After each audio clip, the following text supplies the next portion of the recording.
वो सभी गारंटी पूरी की। इन गारंटियों को लेकर के भी जो हमारी सरकार ने 13 माह में काम किए हैं उनको आपको घर घर तक पहुंचा।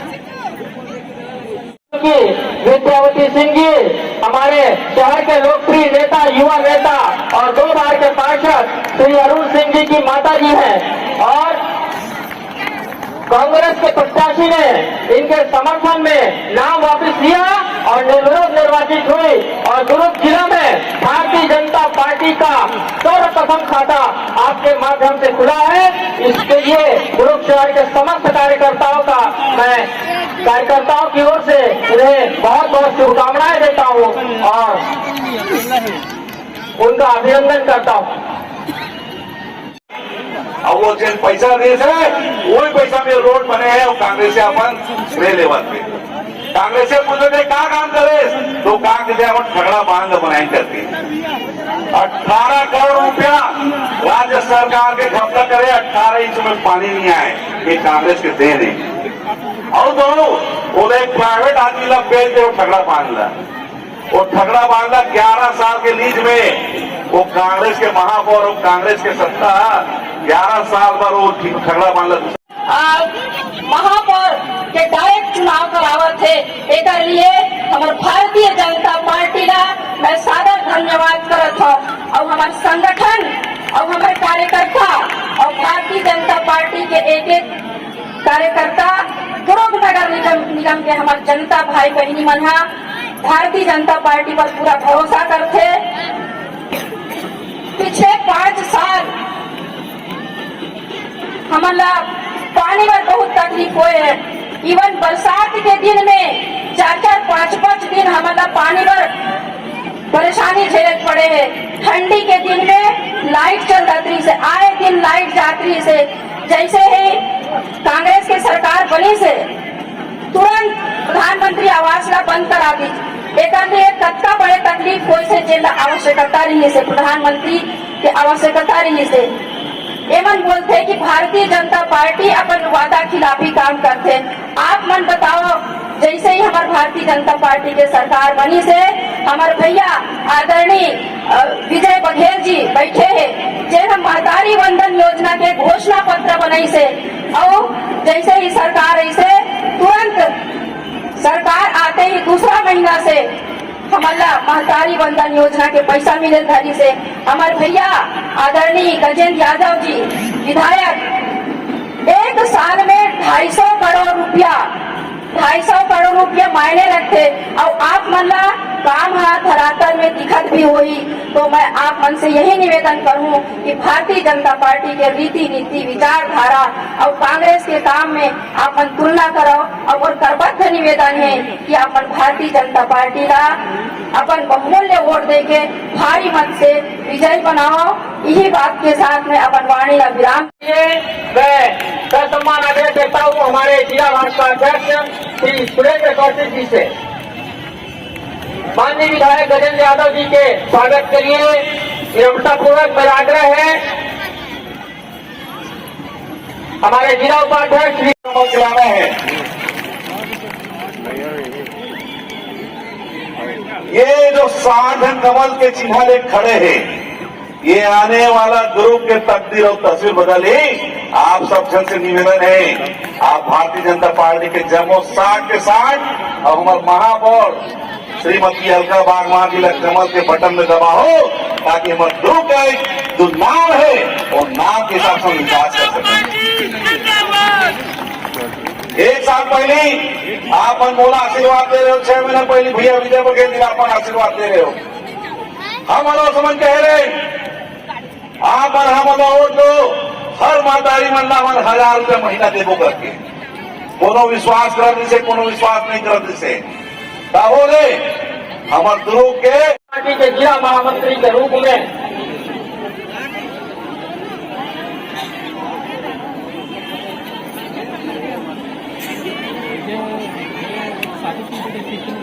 कर्मचारी कहते थे पहले हिसाब करो पहले हमारा पैसा दो। काम करना बहुत कठिन था। कांग्रेस की सरकार थी, मध्य प्रदेश हुआ करता था। मैं आपको इसलिए याद दिलाती हूँ कि उस समय हम लोग क्या करें, पैसा देने के लिए नहीं था। तो हम लोगों ने 50,000 रुपए का झाड़ू खरीदा और शहर की सफाई व्यवस्था को दुरुस्त करने के काम की शुरुआत करी। कम पैसे में कैसे काम कर सकते हैं, ये हम लोगों ने दुर्ग नगर निगम में शुरुआत करी। कांग्रेस की सरकार में जब पैसा मध्य प्रदेश से आता था, तो पहले जब भोपाल में पैसा पास होता था तो कांग्रेस के नेता बताते थे पैसा पास हो गया है। कितना पास हुआ है? तो 10 लाख रुपया पास हुआ। फिर यहाँ पर पेपर में फोटो छपती थी, सरकार को लोग धन्यवाद देते थे, और उसके बाद में फिर जब वो पैसा यहाँ पहुंचता था तो दोबारा फिर फूल माला देते थे। फिर नगर निगम में जब होता था तब फिर फूल माला देते थे। 3-3 बार 10 लाख रुपए के लिए 3-3 बार फूल माला पहनने वाले ये कांग्रेसी, इन्होंने दुर्ग शहर की बदतर हालत करी। और आज ये स्थिति है कि भारतीय जनता पार्टी की सरकार है 200 करोड़ से ज्यादा एक साल के कार्यकाल में हमारे एक विधायक गजेंद्र यादव जी देते हैं छत्तीसगढ़ की इस नगर निगम को। ये कांग्रेस में और ये भाजपा में अंतर है। मैं आपको ये बात भी कहना चाहती हूँ कि विकास कैसा होता है ये दुर्ग नगर निगम में लोगों ने देखा है। हमने उस समय एक वादा किया था कि हम अपने शहर को सबसे सुंदर शहर बनाएंगे, और दुर्ग नगर निगम ने वो पहचान भी बनाई, कई पुरस्कार मिले। आज मेरा ये अटल विश्वास है कि गजेंद्र जी जिस जज्बे से काम करते हैं उसी जज्बे के साथ में अलका बागमार जी भी काम करेंगी और इस शहर को फिर से सबसे सुंदर शहरों में शामिल करेंगी। यहाँ पर फिर से हम एक बार विकास की गंगा बहाएंगे और सभी लोगों को हर घर पर दस्तक देनी है। समझ सोचना भाई, सिद्ध किया है हमने बार बार सिद्ध किया है इस बात को। भाजपा के कार्यकर्ता हम सभी, मैं आपसे निवेदन पूर्वक कहना चाहता हूं कि अनुच्छेद 370 धारा 370 हटा दो, धोखा है, कश्मीर बचा लो मौका है। कहते कहते कितने लोगों के कंठ गर्मी, भीषण गर्मी में सड़कों पर सूखे होंगे, आपको अच्छे से ध्यान। धारा 370 ऐसी स्थिति बन गई थी कि वो हटेगा कैसे, और धारा 370 हटाने के लिए क्या करना चाहिए था? तो जो भी आप प्रावधान करते केंद्र की सरकार में उसको पारित होना होता था जम्मू कश्मीर की विधानसभा में, और जब जम्मू कश्मीर की विधानसभा में वो पारित हो जाता था तब वहां वो लागू होता था। तो अब कैसे ये हो सकता था कि कोई केंद्र से किसी आदेश को करे और वहां पर वो लागू हो जाए?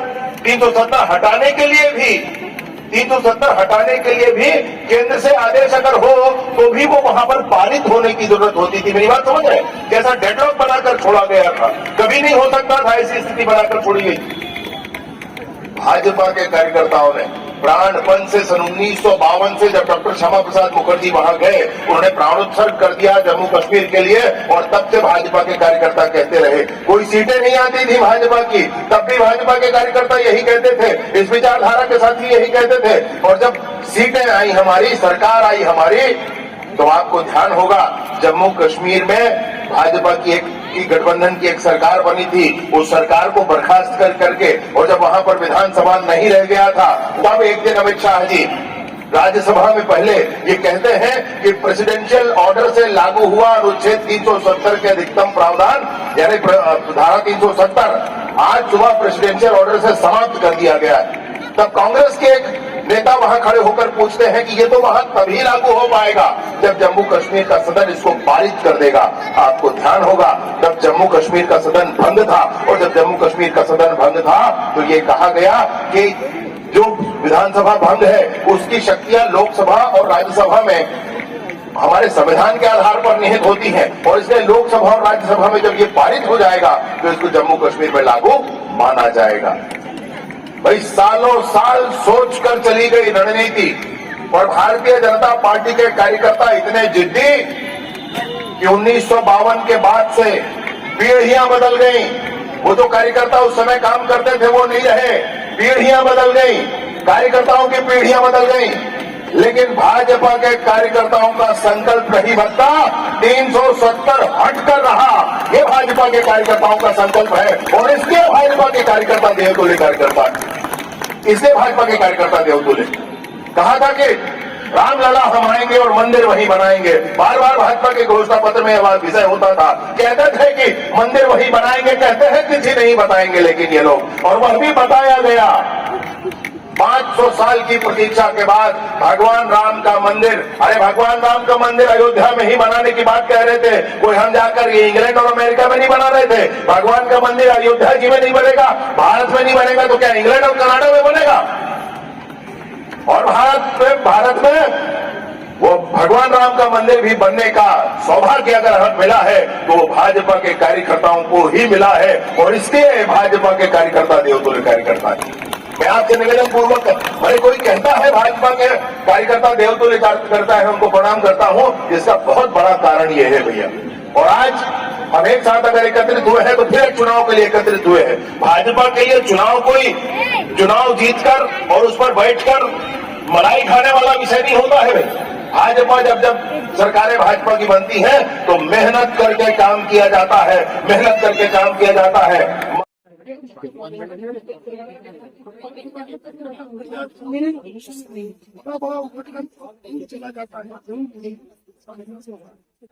ये मैंने देखा कि भाजपा के बहुत उमंग से दुर्ग नगर निगम के चुनाव भारतीय जनता पार्टी के आशीर्वाद पूर्व मुख्यमंत्री जोगिंदर पहले दूर आए थे और ये कह रहे थे कि भाजपा वाले ने केवल महतारी बंधन वाला योजना बनाई है, इसके अलावा 7 साल में कोई काम नहीं किया, उनका आरोप है। महतारी बंधन की एक बात मैंने कही, मैंने बताया कि तेंदुपत्ता के विषय में मैं आपको एक बात बोल सकता हूँ, आपसे कहता हूँ कि भूमिहीन कृषि मजदूरों के लिए 10,000 रुपये वो अभी प्रारंभ हो गया है। मैं आपसे कहना चाहता हूँ कि धान के संदर्भ में मैंने आपसे कहा कि एक एकड़ के पीछे 21 क्विंटल के पीछे 31 रुपया सब कुछ दिया जा रहा है, एक मुश्त पैसा दिया जा रहा है। मैं 2 साल का पैसा नहीं दिया गया था वो अभी दिया जा रहा है। उसके अतिरिक्त अनेक योजनाएं जो एक शॉर्ट में नहीं हो सकती, जिसको पूरा करना है उसको भी किया जा रहा है। ग्रामीण क्षेत्रों के महीने की आवास को तो उन्होंने खा दिया था, खत्म कर दिया था। आप सोचे उनके मंत्री ने खुद ये कह करके इस्तीफा दिया था कि मैंने बार बार कहा मुख्यमंत्री जी से कि प्रधानमंत्री आवास के लिए जो राज्यांश है उसको दिया जाए, और मुख्यमंत्री जी ने नहीं दिया और इसलिए मैं पद छोड़ता हूं, ऐसा करके उनके मंत्री ने कहा था। और तब भाजपा ने यह संकल्प किया था कि भाजपा की सरकार आएगी तो कैबिनेट के पहले बैठक का पहला प्रस्ताव होगा तो पूरे गरीबों को आवास दिया जाएगा। पूरे भारतवर्ष में इतने आवास कहीं नहीं हुए। मैं आपको बताना चाहता हूँ ग्रामीण क्षेत्र में 8,45,000 एक बार, 3,03,000 एक बार, 1,70,000 एक बार, उसके बाद 32,000, 15,000, 47,000 ये सारे आवास अभी निर्माणाधीन है, और उसके बाद 3,03,000 आवास और आने वाला है।